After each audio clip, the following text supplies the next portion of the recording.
fucking PC is acting a little stupid. I gotta get this shit over with anyway about how DJ Quik is being pissed at TMZ for leaking out some information about his son, murdering some guy in the streets of LA. I got some for I got some for you people on the news here. We're going straight to iHeart Radio News here. It was about uh, a guy who was committing the murder of some man of a guy who was not in the streets of LA, especially in the streets of Downey. Uh, I think it's something about his son murdering a guy who goes by the name of Julio Moises Cardoza Jr.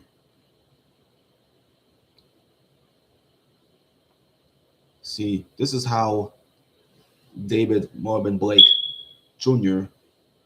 is being found guilty of the second degree murder. See, DJ Quik had to be upset about how TMZ kept leaking shit out about his son David. So so his son, so DJ Quik, he probably pissed about what happened to his son, but his son is a murderer though. His son had killed a Mexican, bro. But he could have been found guilty of second degree murder after he was charged with the death of a guy who was from LA. His name is, and that man has a name, Julio Moises. Yeah, that's what his name, Julio Moises Cardoza Jr.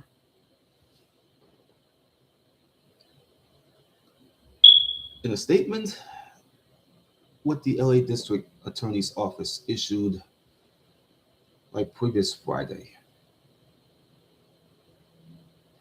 David Marvin Blake Jr., the son of a legendary rapper, DJ Quik, whose real name is David Marvin Blake Sr. He was convicted of second degree murder and one count of shooting from a motor vehicle. Prosecutors have been arguing that Blake Jr. had fired multiple shots from inside a vehicle in Downey, California, before he fled the scene. The victim, 33-year-old, the victim who was like 33 years old, his name was Julio Moises Cardozo Jr. He was rushed to a nearby hospital where he was pronounced dead after he suffered from a gunshot wound to the chest. Blake was found guilty. I think it was like the day before it. It was around that day. They mentioned this about what happened to him and saying that Blake was found guilty yesterday of second degree murder and the gun allegations. It was like that's all dated back from like Thursday anyway. It goes back to like Thursday. I don't even know why. But and the gun allegations and the great bodily injury allegations were found to be true. Found to be true.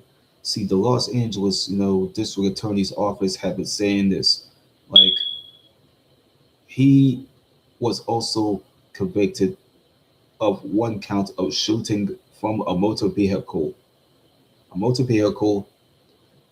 and the gun.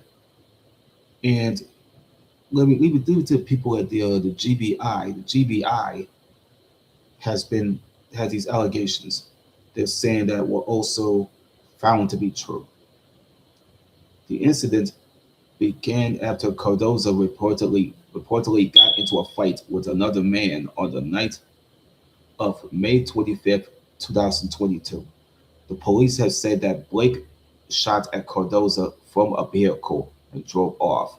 He was arrested the following day in Porter Ranch, California, and held on a $2 million bond.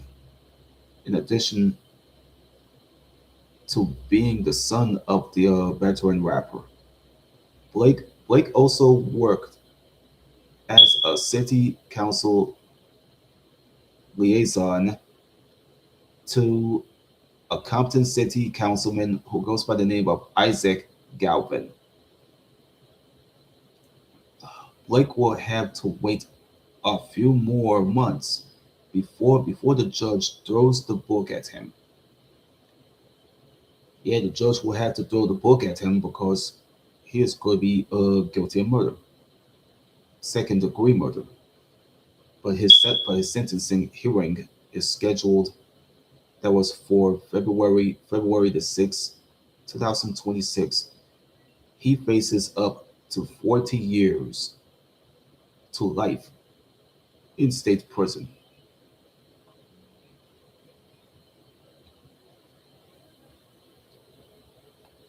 Shit, this makes me want to go through. Makes me want to hurl, dude.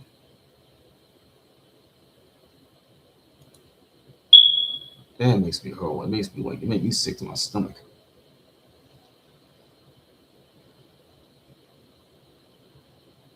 I got some more to read. I got some more for me to read.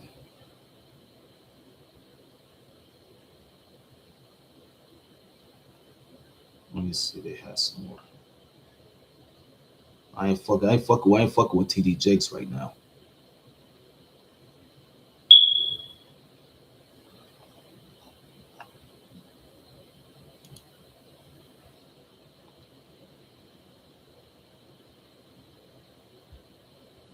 Man, you got a bunch of black actresses. They get ready to like to leave the Hollywood trap behind. You know what I'm saying? One person who had already quit in Hollywood is legendary singer Janet Damita Joe Jackson.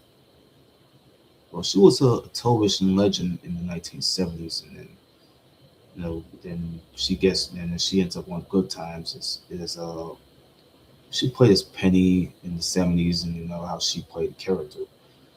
When Good Times left and taken off the air, she ends up guest appearing on the Different Strokes TV show.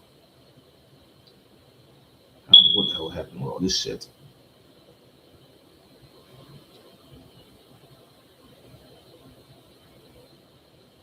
I don't care about the skeletons, bro. I gotta get to the bottom of this shit.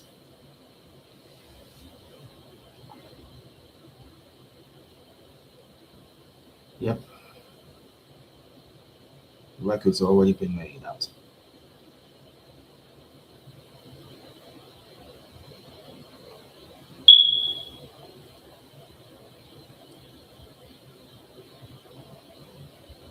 This is where we're going. This is where we're going with the. This is where we're going with the.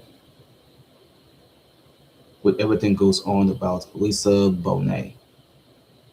Her legacy kind of went in and out because of the appearances that she was on.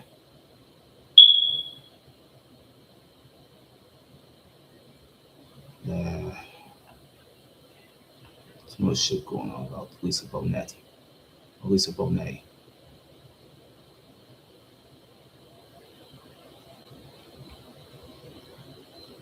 That's why you get dragged to the spotlight every day.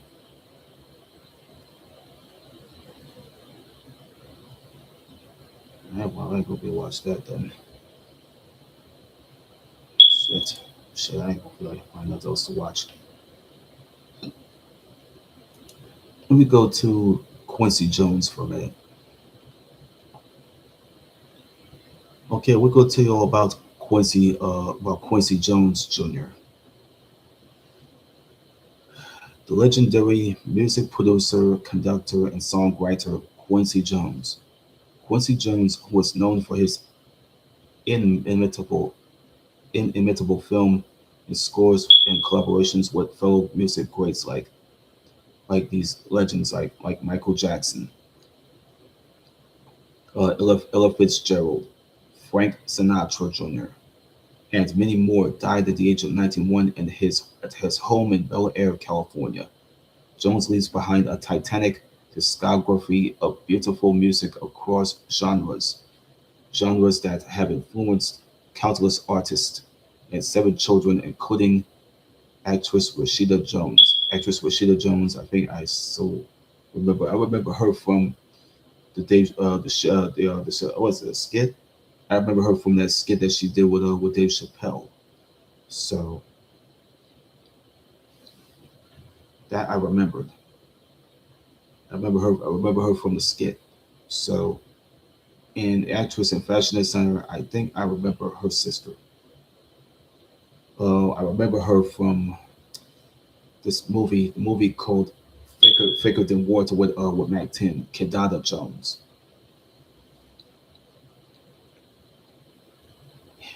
Jones got his start in jazz, but he was never constrained by the genre, like creating some of the most moving and best-selling music of all time through his decades-long career.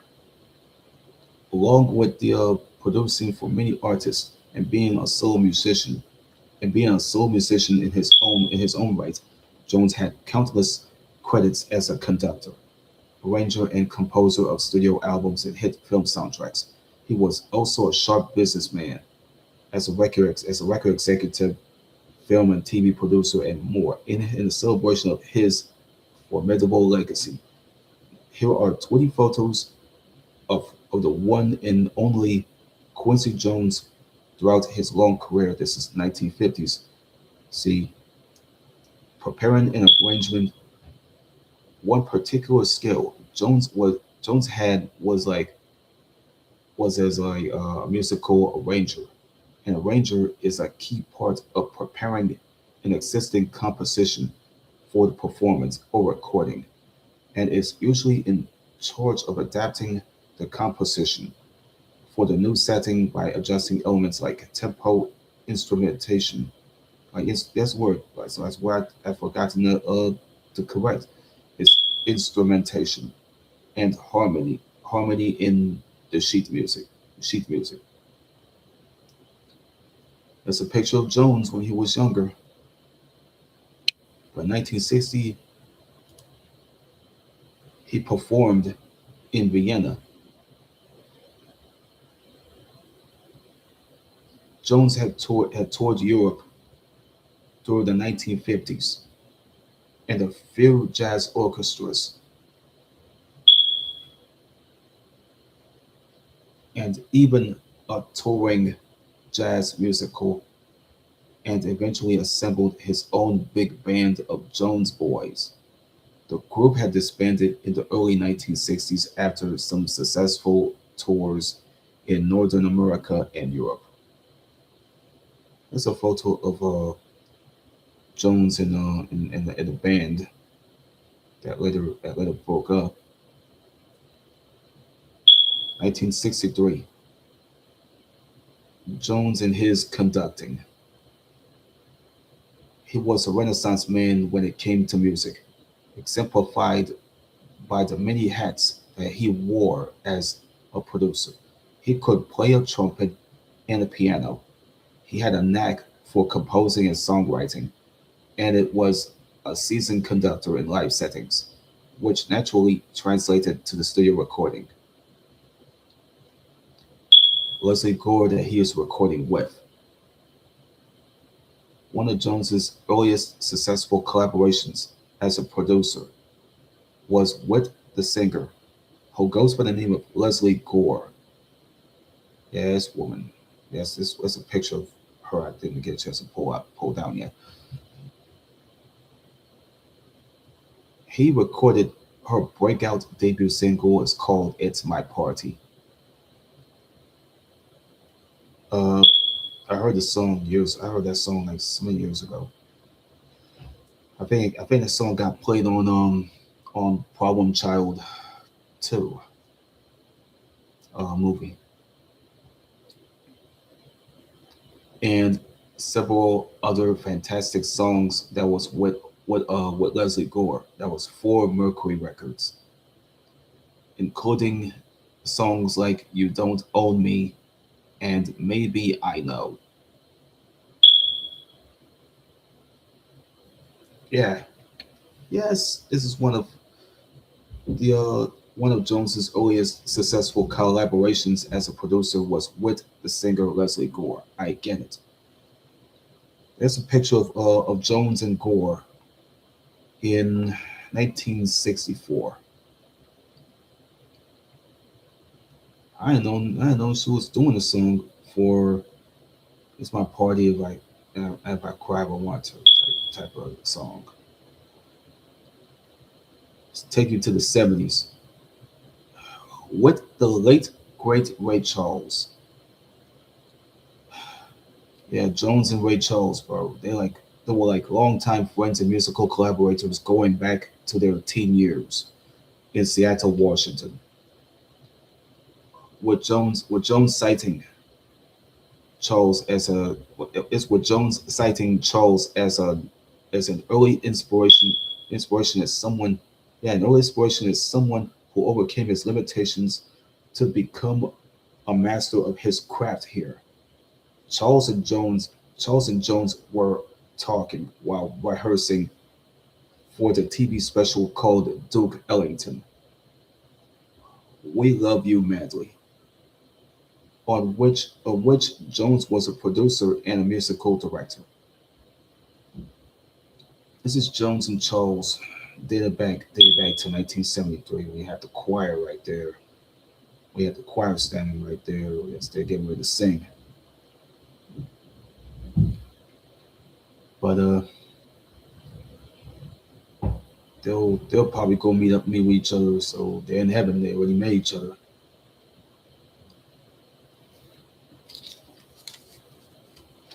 But in heaven, they'll still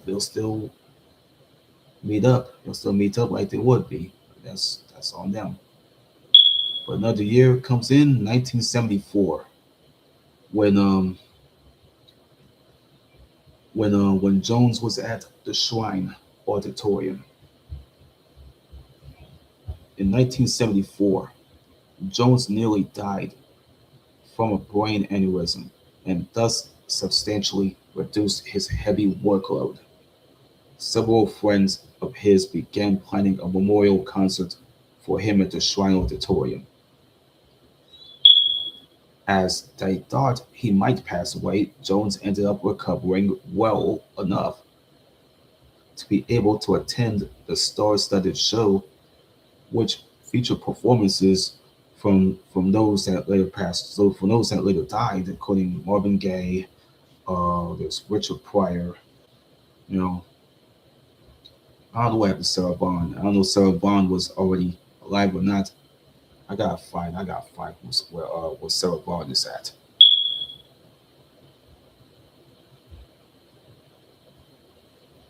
Shit.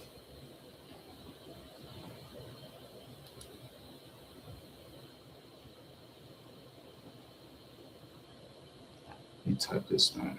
Sarah Vaughan.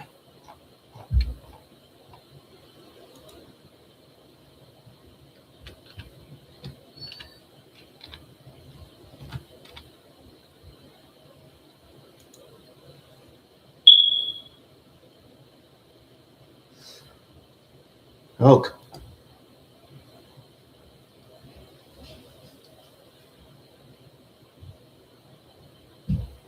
the heck? She's still alive? The fuck? Is she still alive? Oh, all the hell with you, Wikipedia? Fuck off, man. Fuck explanation. I'm trying to find out. Oh yeah, Sarah Vaughan. Sarah Vaughan. She's deceased. She's been dead since 1990.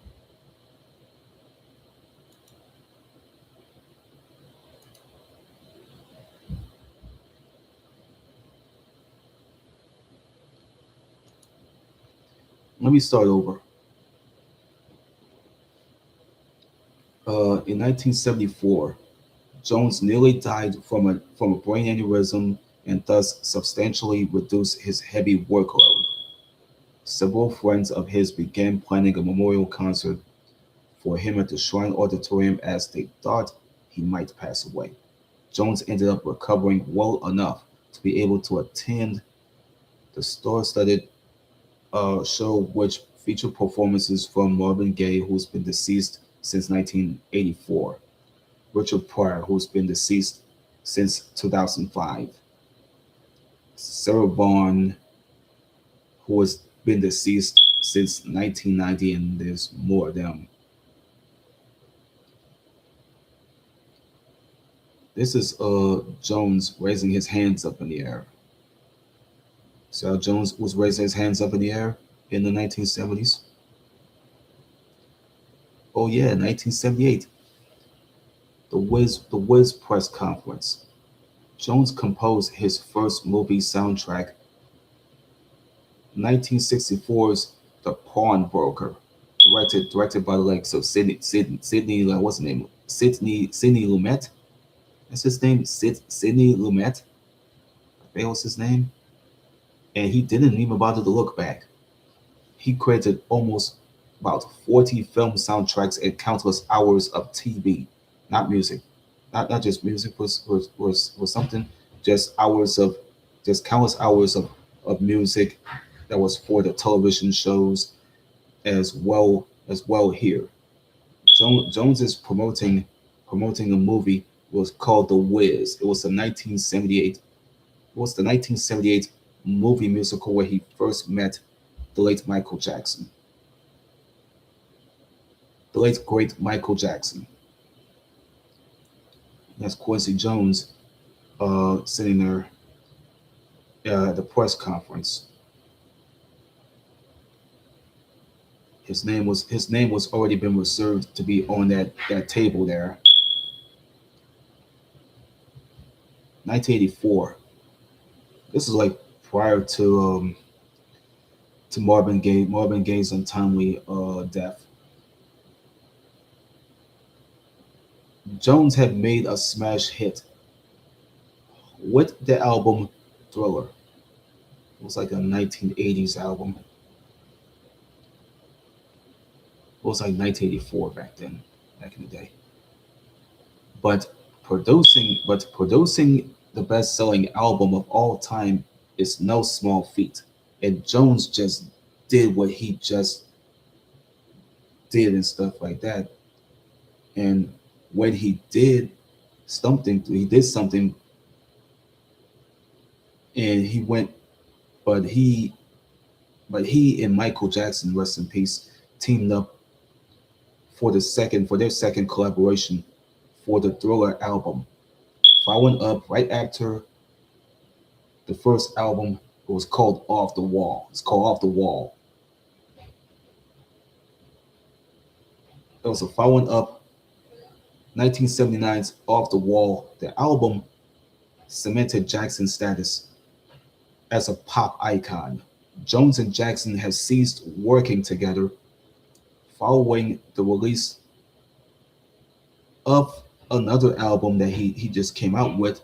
It's called Bad. It's called Bad in 1987. This is Jones and Jackson. This is Jones alongside Jackson when Jackson just won some sort of trophy. I think he won some sort of trophy or some sort of Grammy that he just won. I don't know if it's a trophy, but he got a music box like trophy that he just held. It's like some sort of trophy.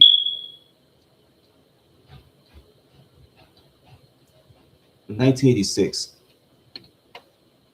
uh, We Are the World, a classic charity single. We Are the World was produced by Jones and Michael Omershen and written by the likes of a singer who was with the Commodores for years, Lionel Richie, He was a soul artist. And Michael Jackson, he's already he just he just broken himself away from his brothers like Jermaine Jackson, Jackie Jackson, uh, who else? Mullen Jackson, and the late Tito Jackson, the late and Tito Jackson, who have later passed away.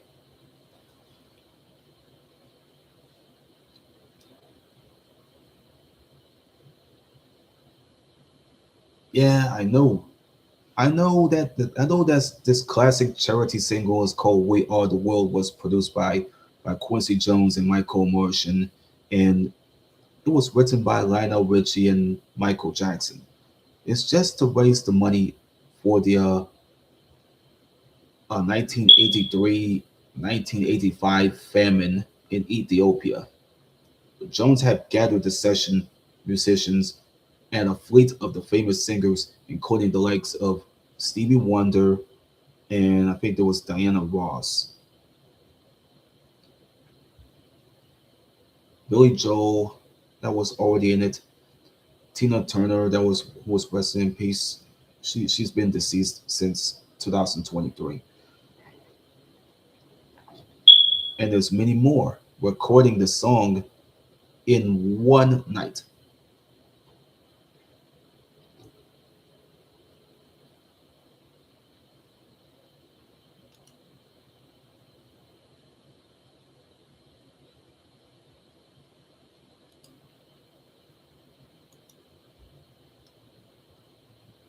In 1990. In 1990, hosting SNL. That means Saturday. That means Saturday Night Live. Jones holds an impressive record regarding his time by hosting Saturday Night Live in its 15th season. In its 15th season, Jones had gathered the most musical guests for a single SNL episode, with 10 total musical guests, uh, including Tevin Campbell. I think I remember him. I listened to his, I watched one of his music videos. Um, I think it's all prior to his guest appearance on Fresh Prince of Bel Air as Little T. Big Daddy Kane. He's like a hip hop legend in the game. So Al Jarreau and none other than than hip hop legend Millie Mel. There's a photo of Tevin Campbell where he guest appeared on Saturday Night Live in a suit.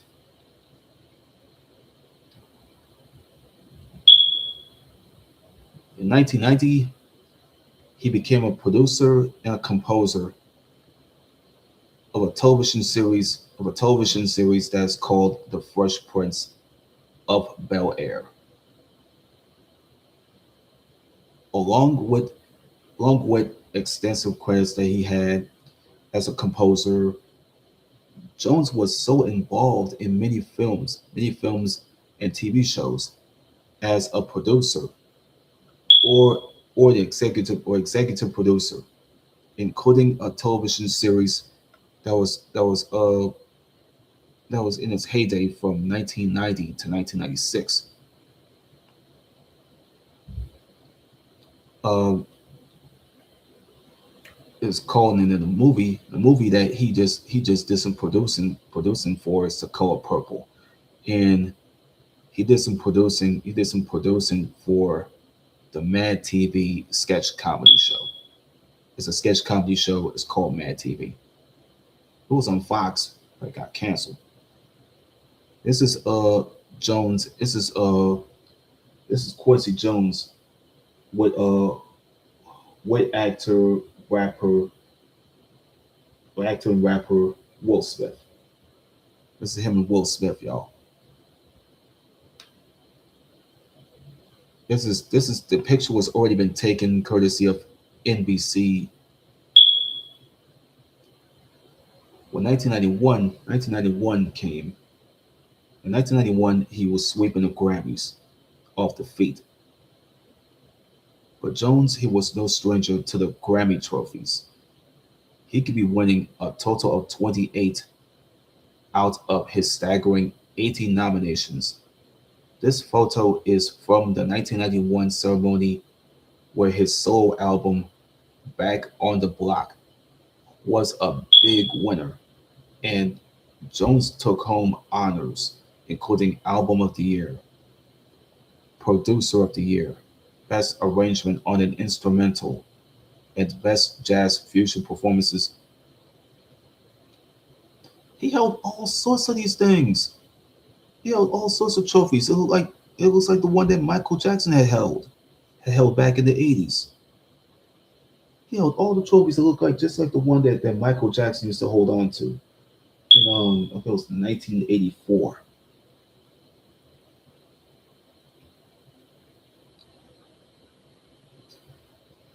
Yep, he was with the likes of the late Frank Sinatra Jr. Jones first worked with Frank Sinatra Jr. in 1958, and he went on to arrange. They both went on to arrange and conduct some of the legendary entertainers' albums and live performances, including "It Might Be Well as Swing." It says "It Might Well Be Swing." It was with Count Basie and the live record. The live record called it's called Sinatra at the Sands. This picture was already been taken, so with Sinatra and Jones.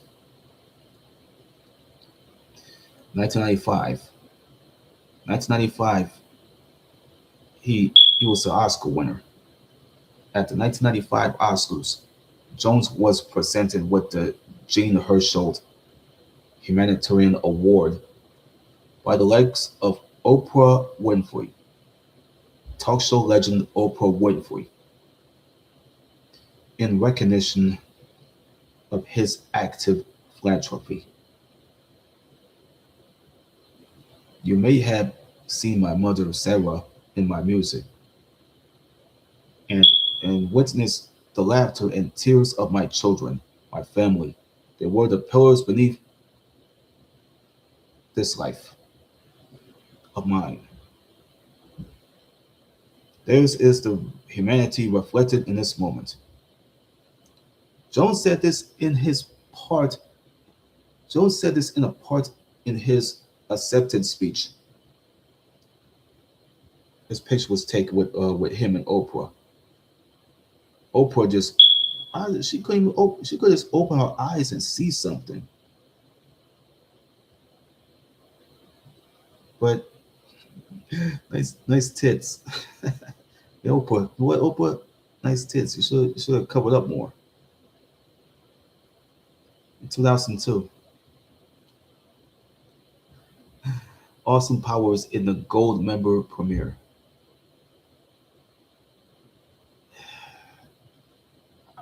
There's something going on with the Earth. The earworm theme song. They have this earworm theme song in the those of the Austin Powers movie franchises. None other than Jones's track. Jones's track is called Soul Bossa Nova, which he first recorded in 1962. In 1962 for his album Big Band Bossa Nova. All this came from the band that he was with that later broke it up. This picture was already been taken. I think he had this picture taken with a few cast members that was on there, including I think it was Seth Green. It was in it. Was in the picture. Mike Myers, who played as a villain in the movie. I think he played Austin Powers, but he played another character. There's many people that's being featured on it. On this, many people else in the picture was I think it was Vern Troyer, rest in peace. And you got one of the people that was already been in the picture, Beyonce Knowles Carter. That's what name. Beyonce Knowles Carter. She's the wife of rapper Sean Carter, who's also known as Jay Z. There's a few people that I couldn't find who their names are.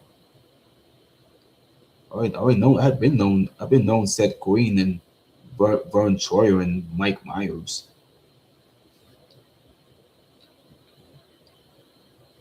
Oh man, the reunion. Look at this. The two legends, Charles and Jones, sit here to honor Charles with the Grammy President's Merit Award.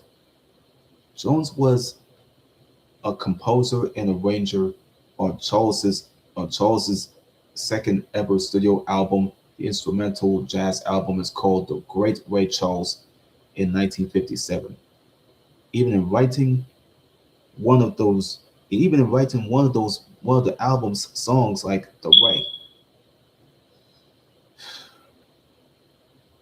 Yeah, that's the last time they get to see each other before Ray Charles had passed away. But he went at the Color Purple Broadway opening instead. After that, Jones was a composer and producer of the original film adaptation of Alice Walker's incredible novel, The Color Purple, and he received a Tony Award in 2016 for the Broadway revival of its smash hit musical version. Here he poses with Oprah Winfrey. After I seen that previous picture with Oprah, like especially like this one. It's like this one in 1995.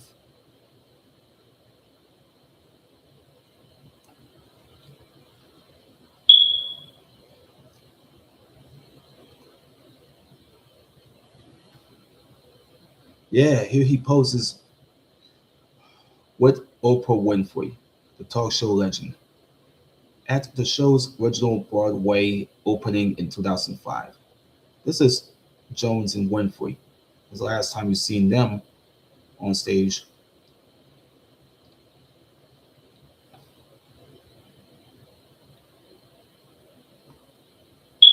There's a there's a family picture that I never get a chance to see in the years again. There's a family picture I never get a chance to see in years. But Quincy Jones got everybody else with him, including his family. It's been taken already at a party for for Kedada Jones's fashion line. It's called Kedada. It's called Kedada for Disney culture, not Disney culture, Disney couture. Uh, Quincy is there in support along with his ex-wife, who had to be Peggy Lipton, the lady who had on the sunglasses, smiling away. Rashida Jones, who had to be was already in the middle. She was known for being featured in a skit, and then she ends up in movies and television. Uh, Martina Jones, that was already in it.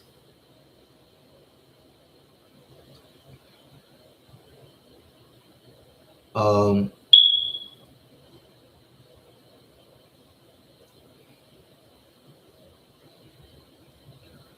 his daughter, was with the Swedish actress.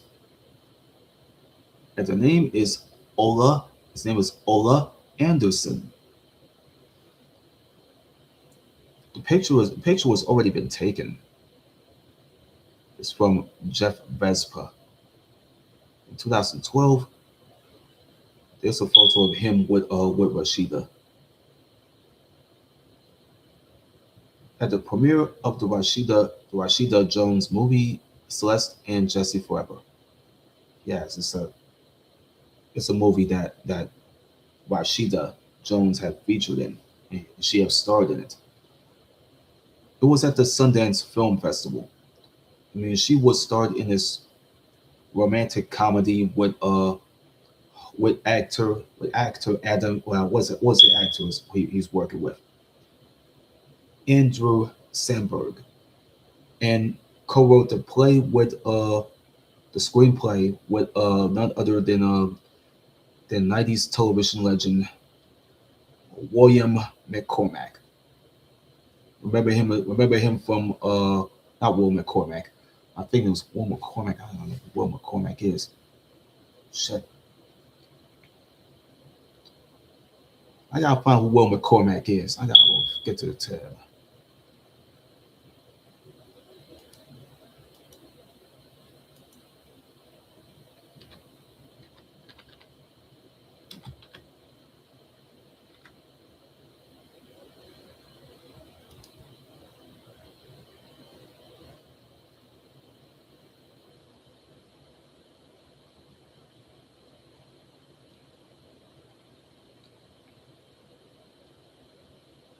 Oh, I know now.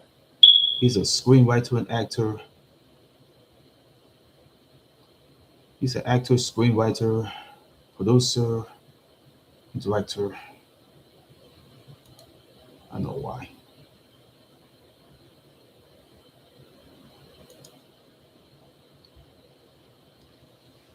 Yep,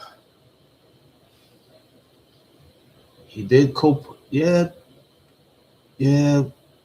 Rashida Jones, man. She, I know why she did work with Andy Samberg and co-wrote a screenplay with Will McCormack, actor, producer, director, and screenwriter. Oh, great! There's a photo they have with Jones and everybody else in it. Here's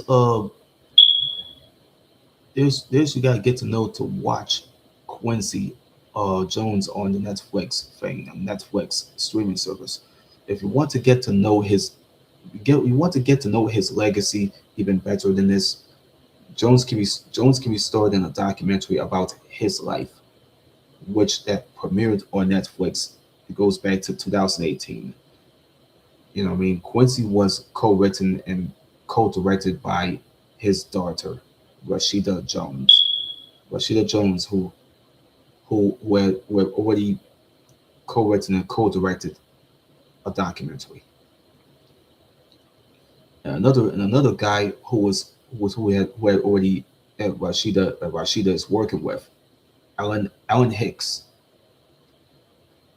It was featuring these extensive interviews that was with Jones reflecting on everything else from his childhood to personal highs and lows through his life and some eye-opening creative insights. There's a picture it had with Quincy Jones and a few other people.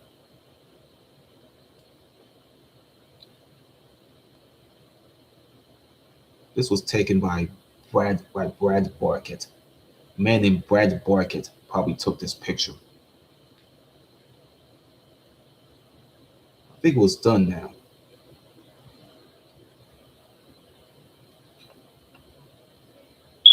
Damn, I think I was finished with this now. Let me find this out.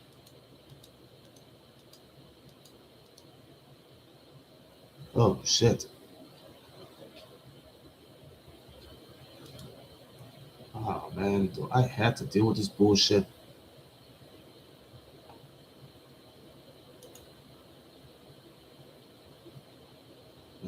Probably reading all this shit.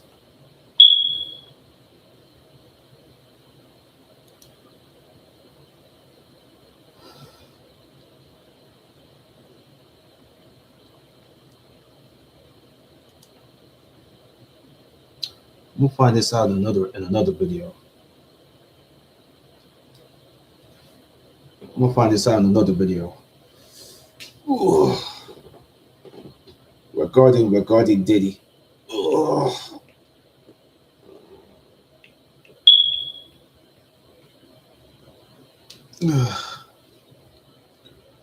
I'll take my chances with this shit.